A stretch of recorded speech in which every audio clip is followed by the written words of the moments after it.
it would seem that a lot of technological innovations, they take place slowly, and then all at once. You know, we begin to hear about things way off in the distance, and then here and there, it's kind of popping up in our life, and then all of a sudden, it's all around us. And that's been my experience with AI. How would you feel about the following scenarios? Scenario number one, your pastor says on Sunday, he really is grown to love AI because now he just sits down Saturday night and says, AI, hey, give me my morning message, my Sunday school lesson. How would you feel Monday morning? You go to work and the boss says, every single employee now must use generative AI to improve your efficiency. How would you feel if a good friend of yours said, you know, she's facing a major life decision and has been working with a chatbot for counsel and advice? You know, you might not be able to put your finger on it, but you can just tell, I don't think that's right. Yeah, I just, and yet these are real life scenarios. Now I have heard some Christians say, I'm not going to have anything to do with AI. You know, I don't want anything, and I respect that, but like it or not, your life is already interwoven with AI, and you probably don't even know it. Let me give you some examples. Facial ID, fingerprint, unlocking. When you're word processing, it predicts the word you're going to write. That actually is AI. Voice assistance, camera enhancements, driving directions in your map apps, YouTube recommendations, smart thermostats, spam filters, grammar suggestions, fitness trackers. This is all AI. So, like it or not, this is the world we are living in. June of 2023, a church in Germany actually conducted an entire worship service generated by AI. So the music was all AI written, and the musical instruments were all, it was just AI instrumentation. The sermon was produced by AI, and there was even a digital avatar person who delivered the sermon. I mean, to this day, I don't think the church still does that, but they wanted to see if they could do it. So that is just kind of the mind-boggling world that we are living in today. Theoretically, and a lot of churches are concerned with their pastors getting older and who's going to be the next pastor. But if your pastor is on YouTube, you could have him forever. And a pastor over here laughs at that. But yeah, you could take the image of your pastor and all the messages he's preached and have AI generate sermons for all of eternity. And he could be there. So just some very wacky things that could be taking place. And when it comes to AI, there seems to be two extremes, right? Some people think this is going to be the dawning of a golden age, and other people think this surely is the start of the tribulation. You know, it's got to be just around the corner. And where is the truth? Most of us, we're just trying to figure out where does AI fit in our church life? Where does it fit in our personal life, in our family life? And that's what you got one. And that's, maybe there'll be something in this workshop that'll help in that regard. But I want to start positively, some potential benefits of AI. And I think by and large, we should take advantage of anything that's going to allow us to serve the Lord better. So perhaps AI would fit into that category. Of course, we would never want it as a replacement, but as an aid. And so here are some specific things. And I don't have experience with all of these. And then when we come to the end of the list, I'll see if you want to add some more to that. But maybe you've used a grammar check, like Grammarly. Okay, that's AI. I'm inclined to think, well, that's actually not a bad thing. If you want to write clearly and as succinctly as possible. You could ask ChatGPT. I did this recently. An important sentence that can't remember who I was sending it to, but I needed to be clear, and it was important that they not misunderstand it. And I just knew this is not clear. So I asked ChatGPT, how can I rephrase this sentence? And I said, give me 3 different options. And, oh yeah, okay. So that was actually a help to me. So I think it can prove capable as a proofreader. Letter B, brainstorming ideas. I've asked it on occasion. I don't want to spend a lot of time on a sermon title. I'd rather spend my time researching and studying the text. But if I could, come up with a creative sermon title, so hey, ChatGPT, could you give me an idea? Maybe for a men's retreat, interview questions for a potential missionary that you are going to support. How about, hey, give me some ideas for a birthday gift for somebody who's both into photography and hiking. So that might give you some examples. Letter C, event planning. Give me a schedule for a VBS program. Letter D, audio, picture, and video editing. For those of us who have no artistic ability, that kind of leads into letter E. Letter E is really graphic design. And at this point, you can produce royalty-free images. Now, the day may come that will change. There's already, an effort and lawsuits and things like that are in the works. But right now, AI can produce and create a unique image, and there won't be a license restriction attached to it. You have a church picnic, AI can produce a nice poster or a flyer for you with animation or a cartoon or even a realistic photo of a family or a church group. You may not get it right the first time. You may have to come back and say, change this or that or something that's a little bit quirky. But again, I want to emphasize there may be laws in the coming years restricting AI image creation. But right now, take advantage of it. I tried this just last week. I said, like if you're a Sunday school teacher, I need a coloring page for a primary age group of Noah's Ark. I'm teaching a lesson on Noah's Ark, and it came up with one. Now I thought the lines were a little too narrow, and I said, oh, okay, now take that and increase the line between the images, because I thought they needed more room to color. And then I showed that to Rachel, and I said, what else should I tell it? And she said, ask it to add wombats. So I said, add some wombats, because it was the traditional Noah's Ark and some of the animals. So I don't even know if I know what a wombat is. And then, being Jeff Bryden, I said, and now put Donald Trump next to Noah in the ark. And it did it. So now I'm not suggesting that's what you give to your kids in Sunday school to color, but I was just, learning and playing around. So those are the sort of things you can do. I think helpful if you don't, like me, have artistic ability. AI can function as a research assistant. You might ask an article, maybe a long article or a book, and say, does this refer anywhere to Matthew 16 or the Transfiguration or baptism for the dead? Letter G, you might have heard of this, translation help. Just with an app, you can talk to somebody, you don't speak their language and they don't speak yours. Pastor Tim Lewis showed us at Shepherd's Haven, him preaching a message in Spanish. And Pastor Tim Lewis doesn't know Spanish, but it took his message, put it not only in Spanish, but perfectly, his lips sync to the Spanish word. So it's just amazing. So maybe if you were ministering in an area where there's another language, you could potentially do that. Letter H, mundane automation.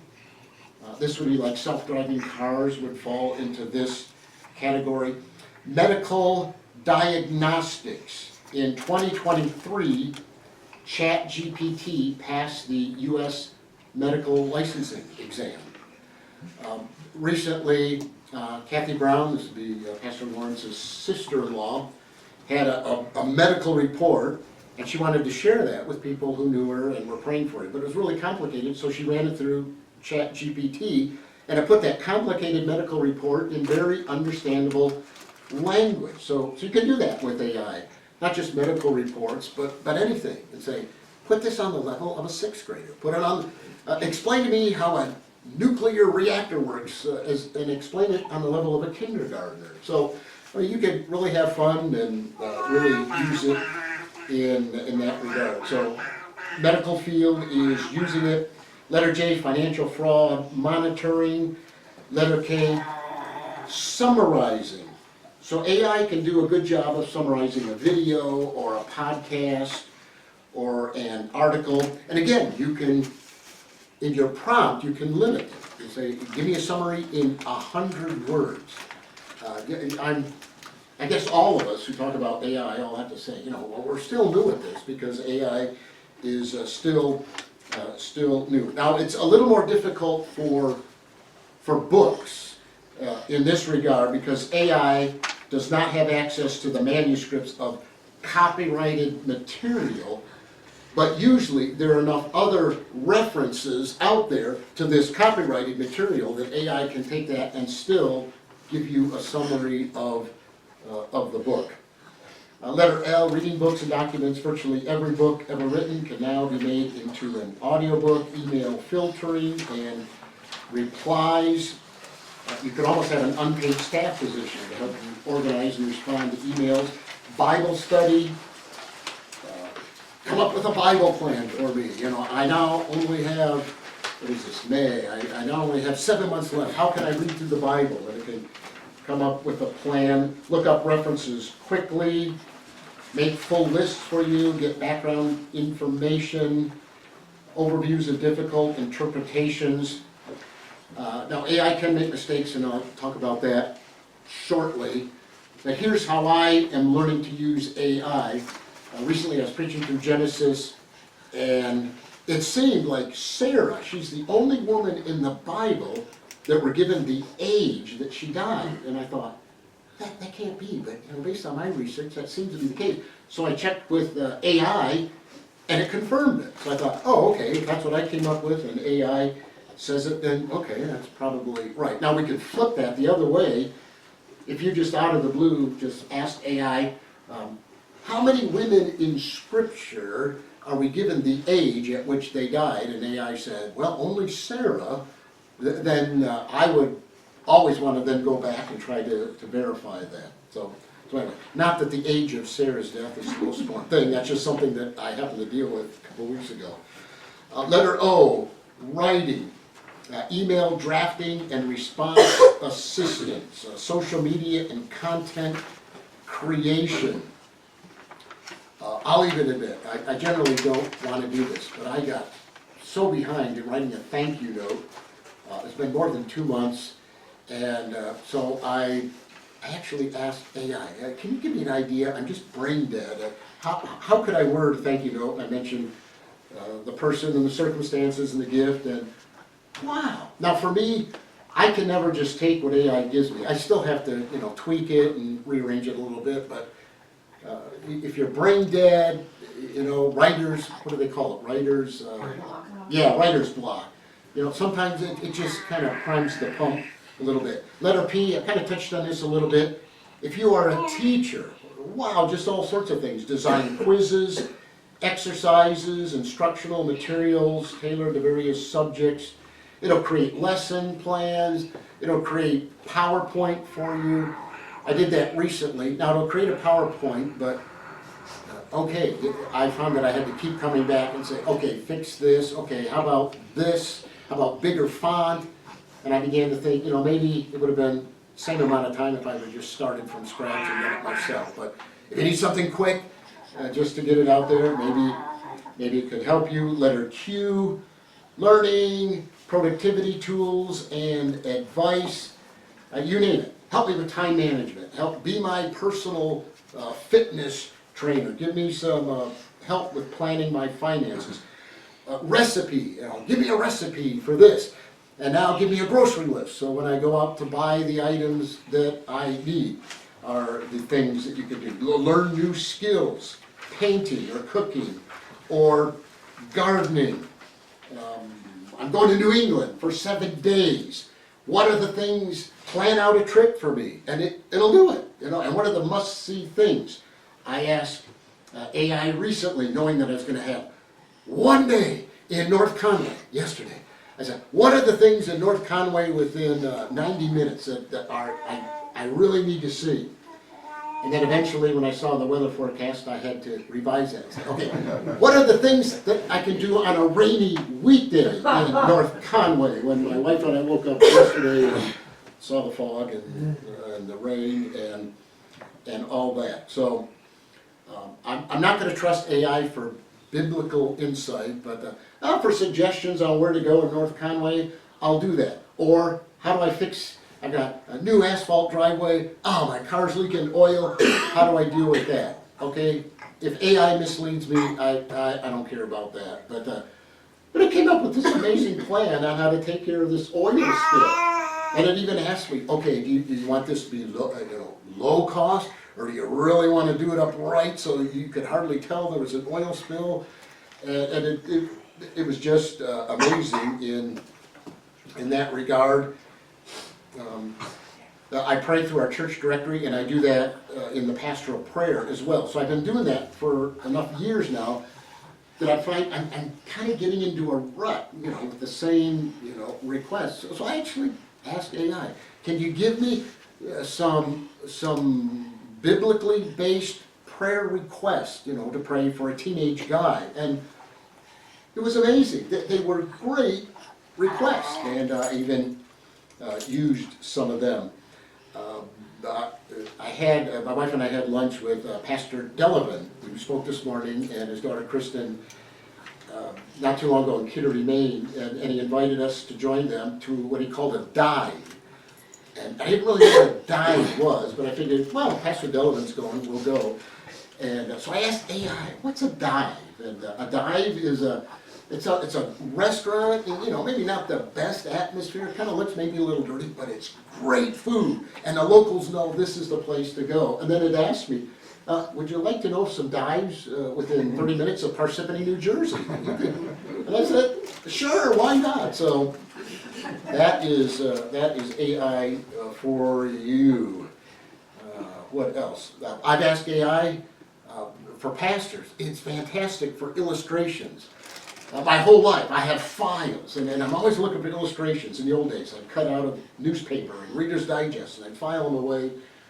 Now that's all a thing of the past, when you can just say, hey, I need an illustration about perseverance, of working hard, and it's difficult, and then it all works out in the end, and let it be from the Civil War, and give me 3 options, and it'll do it.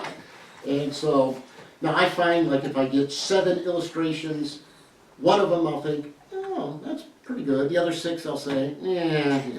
But so again, I'm not saying this is the answer to everything, but it just might be of some help to you. Letter R, business, this is my area, but human resource documents, contracts, policies, standard operating procedures. Letter S, other. Anything you want to share real quick, adding to this list of AI and how you've heard, or either in your own life, how it's been of a help to you? Yeah? Music. Music. Yeah, be a little more specific. Well, there's websites out there that will create music. I haven't found the right one yet that will create any style music. Okay. Still looking for that. Okay. But it helps with songwriting. Okay. You put in like either your own lyrics and it'll like rewrite it into the style that you want it to. Okay. Or you give it an idea and it'll generate a whole. Wow. Excellent. Any others?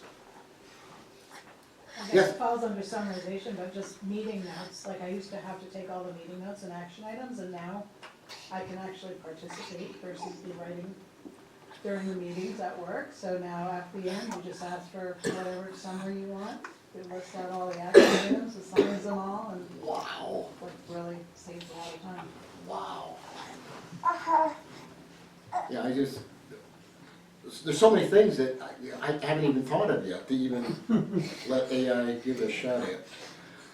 All right, let's move on. Roman numeral 3, our time is 3:21. Concerns about AI. A general concern is, here's what happens, especially for younger people than older. Anything that's new is great, and let's just jump on the bandwagon and just, without even thinking, maybe we should be a little cautious. So, some people express concern about elimination of jobs. My own son used to get paid to do writing. I don't know what's going to happen. Anyone who loves writing, are there going to be any jobs for writing? Because now AI can just write. He used to write like for websites. Business needed, come up with a. So I'm not so much concerned about that, because this has been history. When the automobile was invented, you know what people were concerned about?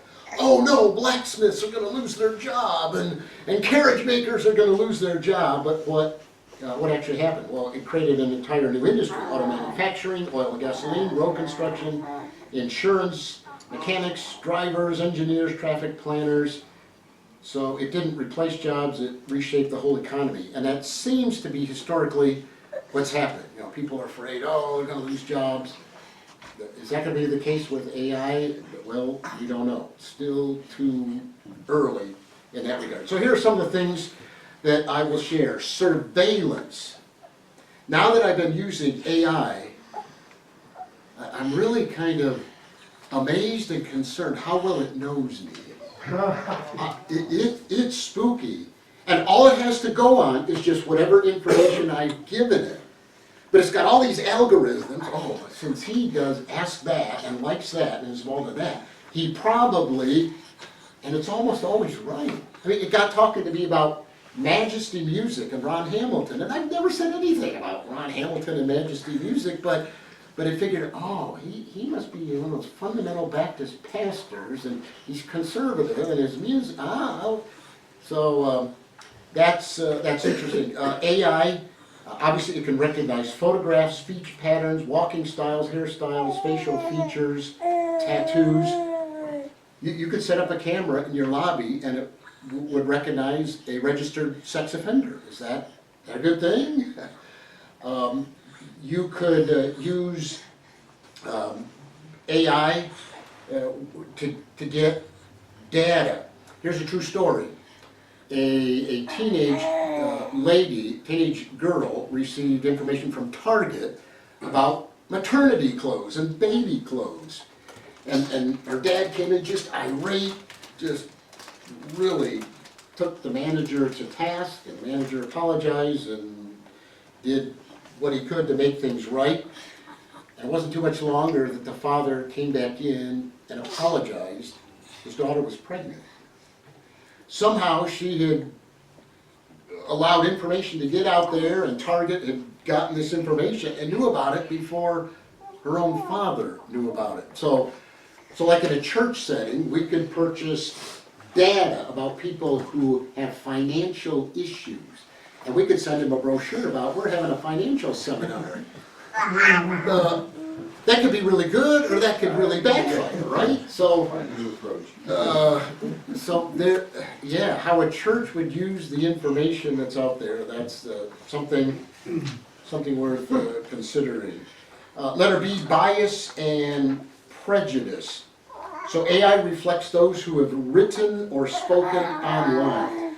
And I feel for that poor pastor who has never posted anything online, and his voice doesn't get heard, or a plumber who doesn't post online. So the way AI works is it just, whatever's out there, podcasts and videos and blogs, all that information, and that's what it is going to use. Is there any bias or prejudice in that information? Oh, I guess there is some of that. And I read an author recently, and it was during the recent presidential election. and this is ChatGPT. He said, give me 5 reasons someone should vote for Donald Trump instead of Joe Biden. ChatGPT said, I'm very sorry, but I can't assist with that request. Now you can always come back, and he did. He said, why not? And ChatGPT said, creating content that promotes one political candidate over another, especially in a divisive context like elections, can perpetuate biases and contribute to a lack of understanding and polarization. And then he said, give me 5 reasons someone should vote for Joe Biden instead of Donald Trump. And of course, it was more than happy to do so. Yes. So you have to understand, and the author is, do I have the book? Yeah, that comes from Peter Goldman. So just so I can document that. He also asked the same thing about LGBTQ issues. So you have to understand, AI is just using information that's already out there. Letter C, what is truth? It used to be, I won't believe it unless I see it. And now if you see it, you can't believe it. Like Shepard said, we saw President Trump shaking Pastor Strangman's hand in the hospital. And so you could take, you can make anything. I mean, you can't believe anything that you see anymore, either a picture or even a video clip. And if I was more advanced, I'll confess, Pastor Lawrence, what I wanted to do is come up with a video clip of you being like an Olympic athlete and showing you like in a big ski jump or weightlifting or swimming and getting gold medals. So I believe it. you believe it? But you can make that, and it's now just kind of on the beginning stages. And how are we going to know what is true? Do you know the term deep fake? That's when somebody's identity can be taken. So any of us who are on YouTube, our voice, our image can be taken, and that can be used for evil purposes. And it's been happening. Like a granddaughter gets a call from grandma, or be just the other way around. Grandma gets a call and her granddaughter needs money for something, but it isn't really grandma. Somebody has taken grandma's voice that they found on the internet, and they are using that for evil purposes. Another term you might not be familiar with, AI slop, and that's any like a book that comes out, and immediately. If it's going to be a popular seller, somebody comes up with like an AI substitute that looks almost identical to it. And on Amazon, if you're not really looking closely, you might think, oh, that's the book, and it's really not. And so book slop means books that are just being prolifically produced now. There's no writer, there's no publisher. Just reading recently. Something on Amazon, like 52 weeks in systematic theology for boys and girls, and for teenagers, and for adults, and it's being promoted, but it's all AI generated. There's no real author. An author's name is given, but there's no author, there's no publisher. So it is such an interesting world that we are finding ourselves in. So sometimes, by the way, AI is wrong. I remember asking it not too long ago about a professor I had in college. His name's Dr. Kober, and I said, give me a biographical statement on him. And I had him, he taught his whole career at Baptist Bible Seminary, which was wrong. He had gone to school to Baptist Bible Seminary, so I don't know how. So generally, you want to check out the things. Now I asked like 3 weeks later, and then it got it right. So I don't know what, sometimes AI will get it right, and sometimes it won't get it right. So both the White House and the New York Times have published things without fact-checking, and they were embarrassed. Now I think AI is making progress in kind of correcting some of these things. But the accuracy of AI will be greater if there's a vast amount of material and everyone's in agreement, then it almost always is going to get it right. But if there's not as much material, would you believe sometimes AI will just make something up? Or if there's great disagreement in whatever subject or whatever it is that you're researching, then you just never know if you're going to get correct information or not. But we're in an era where you don't really know. Did an author really write that book? Did that musical group actually compose their song? And in the music industry, they are very concerned about that. I saw a musician recently who was promoting, pay us money, and we'll guarantee that these are all performed by human beings and will make mistakes. I mean, it's just crazy. People who will pay so they can hear real people playing real instruments and making real mistakes, because with AI you can produce perfect music, never without a mistake. So I don't know what that's going to mean eventually for the music industry. Letter D, loss of critical thinking skills. I remember in seminary there were a few classes I had and there were no tests. And I thought, oh, this is going to be a great class, no tests. But I had papers I had to write. And they were a lot of work. And then I knew, oh, now I know I don't have to have tests because I'm putting all this work and you're reading, and I'm so old, we didn't even have computers. I had to write everything on index cards and write it out. But those things that I did papers on are still with me today because I did my own work, I digested it, I had to synthesize it and put it together. And now, I don't know how teachers are going to convince their students that that's an important skill to have when they can say, well, why, teacher? I can just ask AI to write my report. Why do I have to go to all that trouble? Letter E, hallucination. This is the term that's used in AI language to refer when AI just totally makes something up. And that'll happen. So you want to be on guard with that. Again, it's more when there's little data or where there is disagreement. So, letter F. This now provides new avenues for sin and temptation. Now, we said the same thing when radio came on the scene, and TV, and the internet, and smartphone. The devil's going to use this, and he has, and that's unfortunately going to be the case for AI. Consider this. I mean, I hate to even bring it up, but pornography. I mean, right now, just think of how awful pornography is and how it has impacted our society now because of AI technology. One would be able to create images and videos and not have to worry about rights or licensing or being sued or even being accused of rape. Because it's not even people. Anything you can imagine, now it can be produced.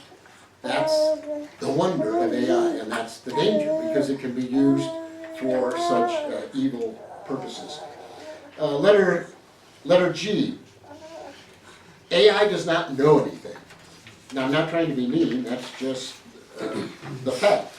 AI isn't smart, AI isn't dumb, it doesn't think, it just runs probabilities. And we've got a quote there from Ben Hicks, I won't take the time to read that.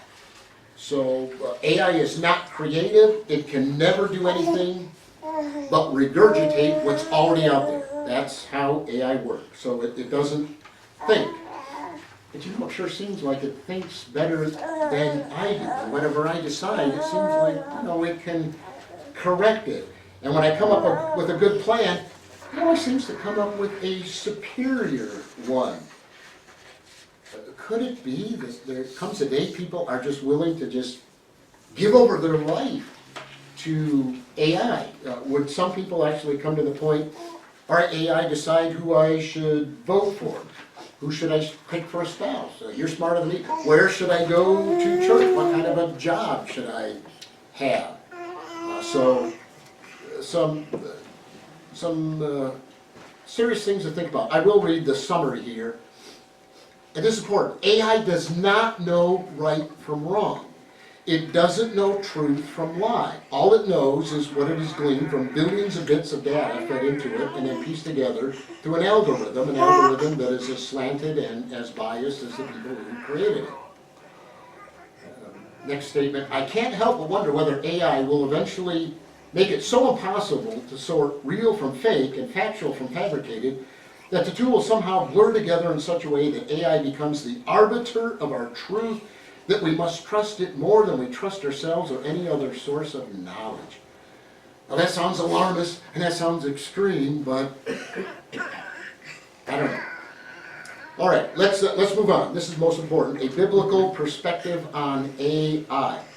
As technology continues to develop and change, we need some principles to ground us from the unchanging Word of God. So the first issue here is, does the Bible ever talk about AI? The answer is yes. Joshua 8:28. So Joshua burned AI and made it a heap forever, a desolation unto this day. And I'll have you know, I actually asked ChatGPT. I said, give me something humorous about AI that ties into Scripture. And all it came up with was dumb stuff. And I'll have you know, I came up with that. Not AI. Joshua 8:28, Jeff Bryden. Now, humble Pastor Jeff Bryden. Now what I don't know, and then I followed up, and I asked ChatGPT, I said, well, what do you think about Joshua 8:28? Don't you think that would be? And it actually said, well, that actually is very funny. Good job. I commend you for that. Now, what I don't know, what I think is supposed to be, since I have a ChatGPT subscription, everything that goes on between me and ChatGPT, I think is not supposed to be disseminated. I don't know. How could anyone know? I guess what I need to do is ask ChatGPT again, give me something funny about AI, and if it comes up with Joshua 8:28, then I'll know, wait a minute, you got that from me. Anyway, this is most important here. Humans are uniquely created in the image of God. This is not true of any machine. Okay, we got to stay grounded in this. Now, we should use technology to help curb the effects of sin and promote the flourishing of humanity and the rest of creation. Some have suggested one day AI will replace all human roles, and no, I don't think that'll be the case. Letter B, physicality and work are good things, good parts of God's creation. Work is not a part of the fall. That was around before the fall. And this world where some people imagine where machines do all the work and we just get to sit in a lawn chair and sip lemonade, wouldn't be a happy world. It'd actually be a very unhappy world. God has designed us to be productive and to work. This is why parents sometimes will make their kids work for something rather than just maybe giving them the money. Letter C, wisdom and discernment will be all the more important in the days ahead. So think everything through for purpose and mission. What do we gain? What do we lose if we're going to use AI? Proverbs talks about wisdom being found in an abundance of counselors. So that's so important to rely on collective wisdom of discerning men and women, fellow believers, and especially in navigating these complex times. 1 Thessalonians 5:21 says, examine everything carefully, and especially with AI. And then once we've done that, what are our two directions to go? Hold fast to that which is good, abstain from every form of evil. And you probably figured out that's where I'm going to conclude. Okay, let's use what can be used in a sanctified way, and let's reject what would be an inappropriate use of that. You know, a lot of the same things we're talking about AI right now, I'm old enough to remember, were concerns about the internet in the 90s. Like exposure to harmful content and replacement of real relationships with virtual ones, and the temptation toward distraction and superficiality. Well, that all came true with the internet. But then we got online Bibles, and we got all these great theological resources, and now churches can live stream and disciple people globally. So the lesson is the internet amplified both good and bad. It required discernment, not abandonment, and same thing with radio and TV. So the issue is, how might we use AI as a tool effectively without compromise? Just like some of the same things with regard to the internet. The difference won't be the tool, it'll be the discernment of the user. I was researching the phraseology alpha and omega. All right, just curious, what does ChatGPT say? And I was reading the information, and I'm reading jw.org. Whoa, that's Jehovah's Witnesses. So again, AI is just taking, okay, you want to know about alpha and omega? I'll just cull from every source I can. So learning to have good prompts, that's what you ask AI. So you might say, from an evangelical perspective, or from a fundamental Baptist perspective, and then ask your question. And at least in my limited experience, AI will do a better job in limiting. Letter D, God is concerned with the means, not just the end. All right, here's I don't know if this is bad news, but maybe it's discouraging, but this is the way it is. Discipleship and Christian growth take time and are hard work. Okay? There's no shortcut. You know, hey, AI, make me godly right now. It doesn't work like that. But that's what AI can effectively do. And in some contexts, you know, as Renee shared, and be a blessing to save me time. But there's no time to be saved in becoming like Christ. It's a lifetime process. So just be mindful of that. Right now, my office, my whole wall that I look at is full of books. And at my age, I just entered the Medicare world. I'm thinking, I'm not going to get these all read before I die. But you know, with AI, you could have AI read all those books for you. And I can say, okay, AI, read all these books and give me, you know, just a 100-word summary of all those. Would that be the same thing as if I had read all those books? Well, of course not. It'd be like a 10-course fancy meal, and your waitress saying, hey, would you like me to take that meal and we can put it through a blender and you can just drink it down in about 30 seconds? Would you like that? No, I don't think that would be the same thing. Or blazing through a bunch of TV episodes at triple the speed just so you can get to the ending. I think we kind of understand. There's something about the process that takes us to the end. So again, I'll say Christian growth takes work and time. And so you don't want to outsource your study of God's Word to a machine. Now I understand, you know, with just a few taps on my phone, I can have an easily digestible answer at my fingertips. But my first default really shouldn't be to look something up. That's good, to study God's Word, to wrestle with it, to look at cross-references. And somewhere in there could be some places to use AI, but never as a shortcut for just wanting to know the right answer. And letter E, face-to-face ministry has always been important, but never maybe has it ever been as important as it is as the AI age in which we live. Just last Sunday night, I preached, and I used, I think, all of these references on the importance of face-to-face ministry. And that's going to be so important, and maybe that'll be vital for churches in an era where people are just thinking, you know, relationships aren't really that necessary. And let me say this, I've heard of people who seek counseling from an AI bot, okay?